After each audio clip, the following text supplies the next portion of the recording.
High বন্ধুরা, তো তোমরা সবাই কেমন আছো? আশা করি তোমরা সবাই অনেক ভালো আছো আর আমরাও অনেক ভালো আছি। তো চলে এসেছি ঠান্ডা গরম সব মিলিয়ে একটা কম্প্রেস ভিডিও করতে চলে এসেছি গাইস। অবশ্যই তো তোমরা কেমন আছো অবশ্যই কমেন্টে জানিও, আর কে কোথা থেকে দেখছো সেটাও জানিও, অবশ্যই কমেন্টে জানাও।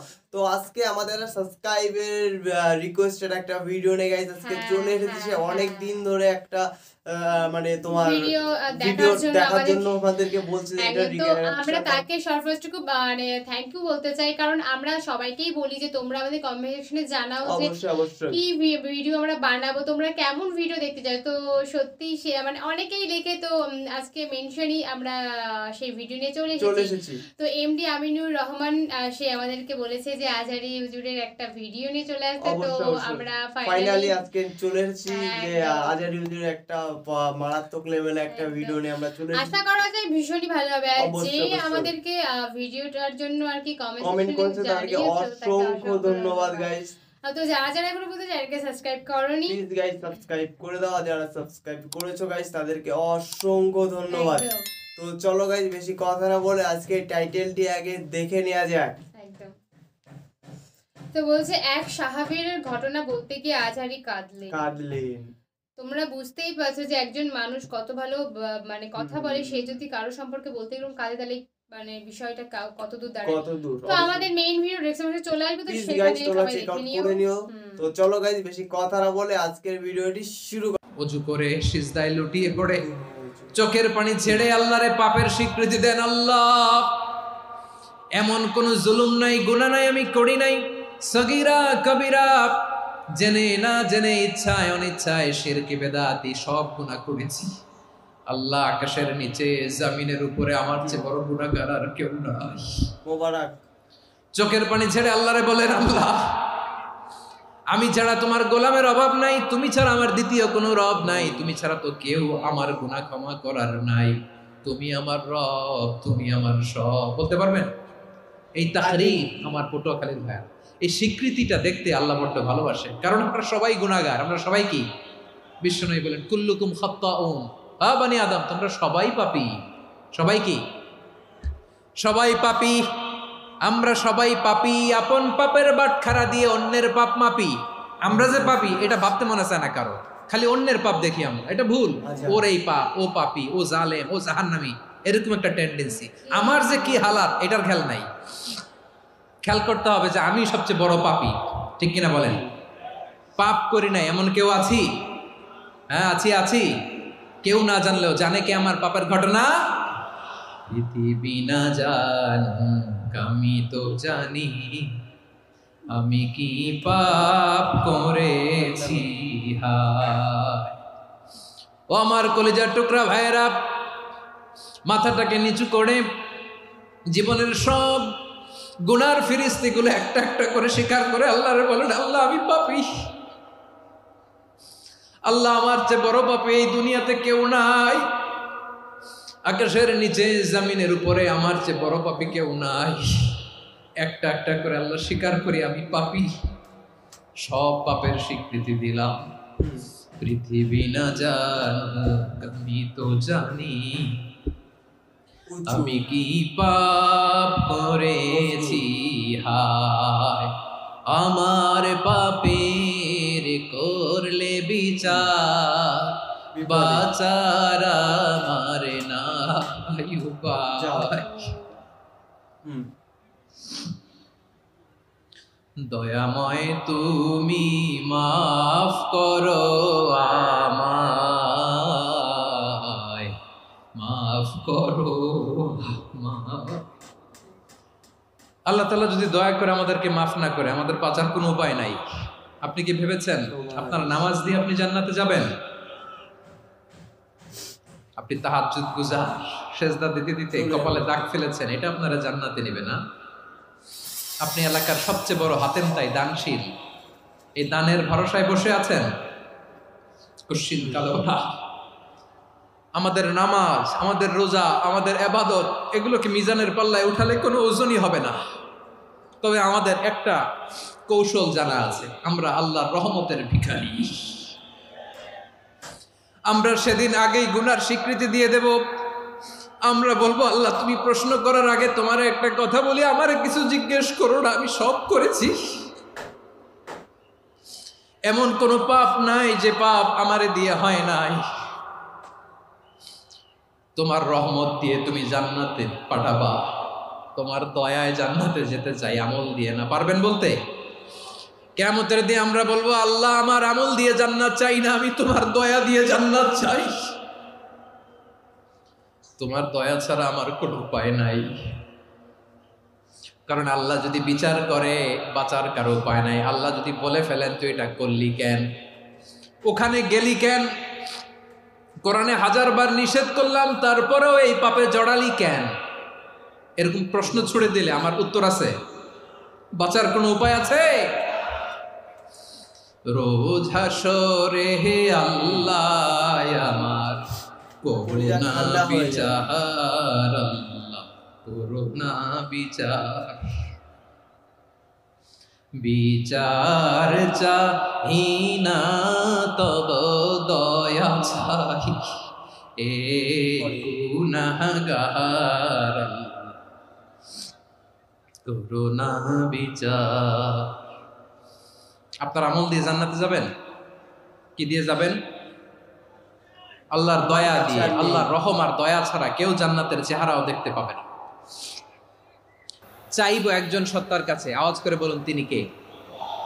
একজন সত্তার কাছে চাইবে। বিশ্বনবী ওনার চাচাতো ভাই আব্দুল্লাহ ইবনে আব্বাস রাদিয়াল্লাহু তাআলা আনহুকে বললেন, ইয়া আব্দুল্লাহ ইবনে আব্বাস, হে আব্দুল্লাহ ইবনে আব্বাস, ইযা সাআলতা ফাসআলিল্লাহ, যখন চাইবে আল্লাহর কাছে যাও। ও আব্দুল্লাহ, যখন চাইবা আল্লাহর কাছে চাও।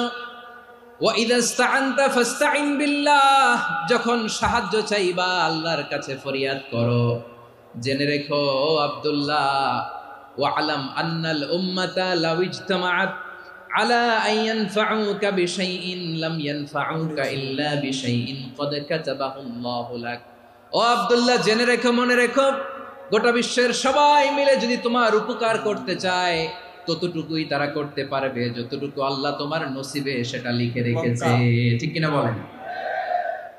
আর যদি গোটা বিশ্বের সবাই মিলে তোমার বিরুদ্ধে কনস্পাইরেসি করে, ষড়যন্ত্র করে, গোটা বিশ্বের সবাই মিলেও যদি তোমার ক্ষতি করতে চায় ততটুকুই শুধু পারবে যেটা আল্লাহ তোমার জন্য বরাদ্দ রেখেছে। যতটুকু আল্লাহ তাআলা তোমার জন্য বরাদ্দ রেখেছে অতটুকুই ক্ষতি করতে পারবে, আর এক চুল বেশিও করতে পারবে না, কমও করতে পারবে না। চিল্লায় বলেন ঠিক কিনা? এজন্য আমরা চাইবো কার কাছে? সবাই বলেন নাই, আওয়াজ করে বলেন কার কাছে? সব সময় আমরা আল্লাহর কাছে চাইবো, বিপদে আপদে, সুখে দুঃখে, সচ্ছল অবস্থায় অসচ্ছল অবস্থায়, পরাজয়ের সময় বিজয়ের সময়, সব সময় আমরা ভরসা রাখবো কার উপর? সবাই বলুন।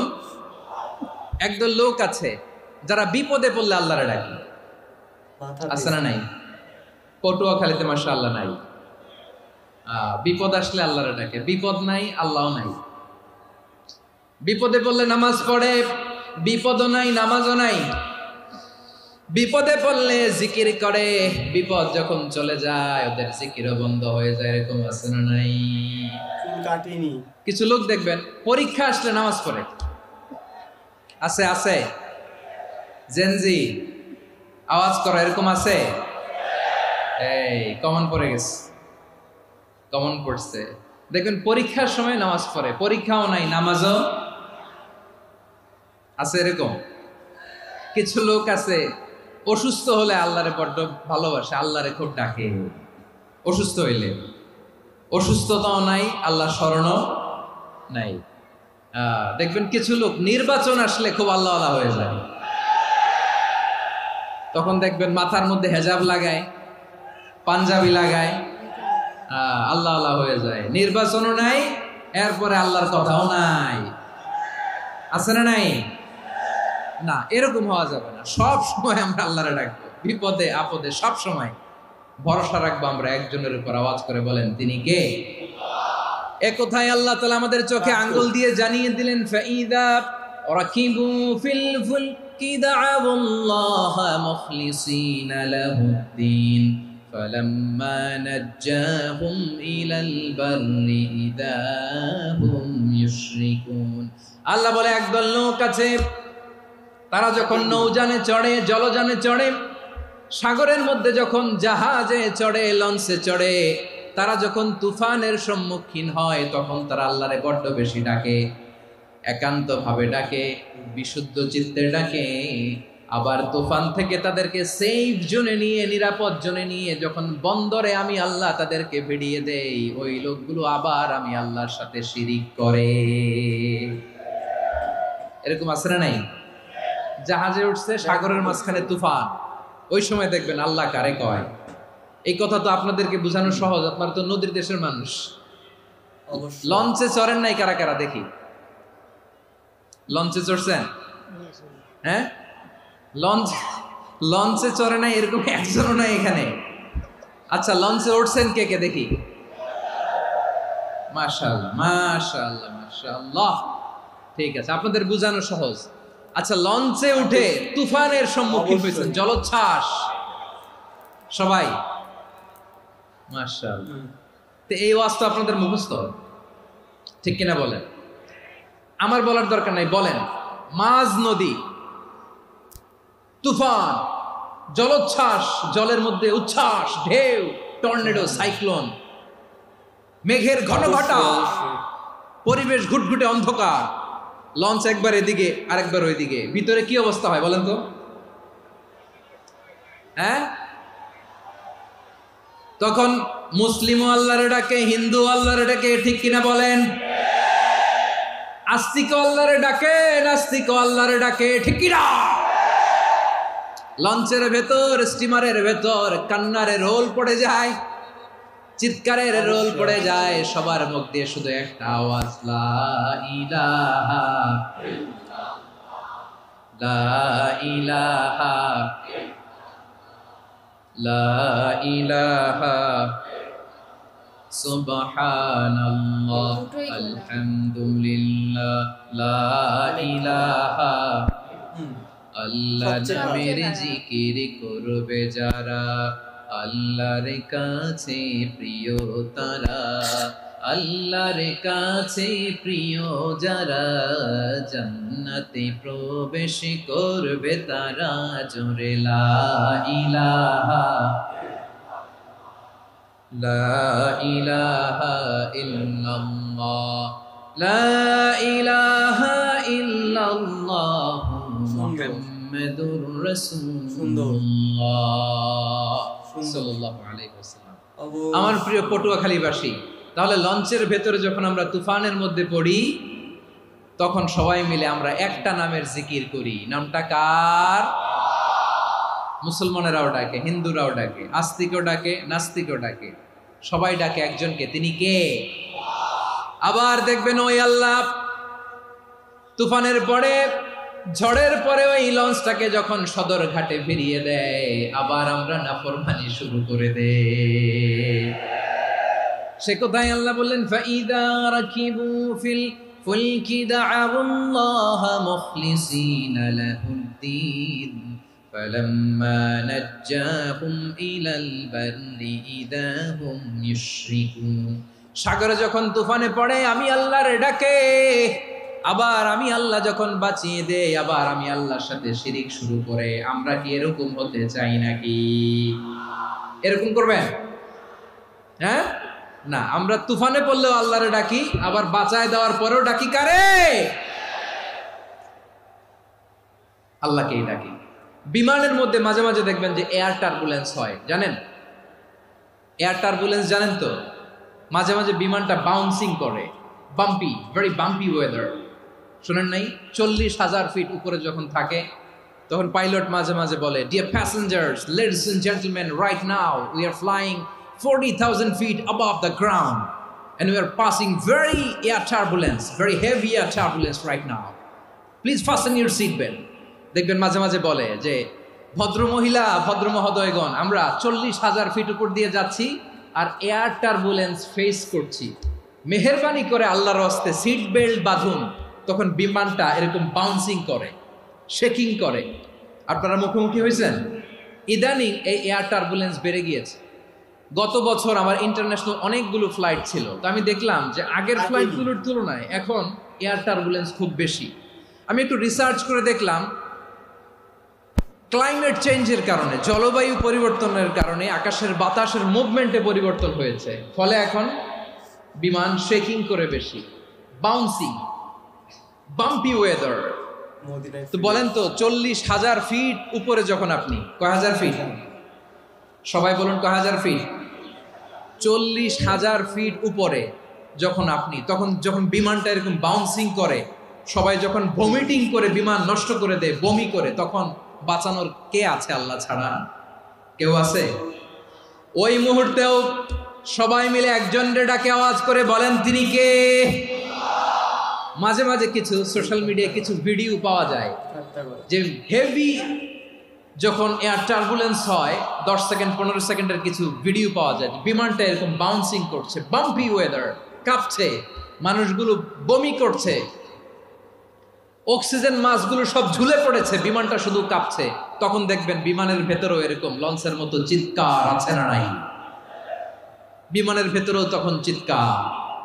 গত বছর হিথ্রো এয়ারপোর্ট থেকে সিঙ্গাপুর এয়ারলাইন্সের একটা ফ্লাইট, হিথ্রো টু চাঙ্গি, একটা ফ্লাইটে এমন বেশি এয়ার টার্বুলেন্সের শিকার হয়েছিল ওই এয়ারক্রাফটটা, 33 জন যাত্রী সেখানে আহত হয়েছে, একজন যাত্রী নিহত হয়েছে। কেবিন ক্রুজ, এয়ার হোস্টেস যারা আছে, একজনের নাক ফেটে, চোখ ফেটে, কপাল ফেটে, ব্লিডিং হয়ে শয়লা। প্রিয় ভাইয়েরা, 40,000 ফিট উপরে বিমানটা যখন কাঁপবে, তখন আমাদেরকে আল্লাহ ছাড়া আর কেউ বাঁচানোর আছে? এত আসতে বললে হবে? ওই কঠিন মুহূর্তে আমার বাবা আমারে বাঁচাতে পারে, আমার বন্ধু আমারে বাঁচাতে পারে। এই গ্রাউন্ডে, জমিনের বুকে আমার প্রোটোকল, আমার ক্ষমতা, আমার দাম্ভিকতা কোনো কিছু আমারে বাঁচাতে পারে? একজন ছাড়া, চিল্লায় বলতে হবে তিনি কে? সে আল্লাহ বললেন, গোলাম আমি বিপদের সময় ঠিকই তোমাদের বাঁচিয়ে দেই। ওই বিমানের ভেতরে 40,000 ফিট উপরে যখন তোমরা এয়ার টার্বুলেন্সের শিকার হও, তখন নাস্তিকও আল্লাহরে ডাকে, হিন্দু আল্লাহরে ডাকে, জোরে বলেন ঠিক কিনা? আবার বিমানটা যখন শান্ত হয়ে যায়, একটু পরেই বিমানের স্ক্রিনের মধ্যে হিন্দি সিনেমা খোঁজে।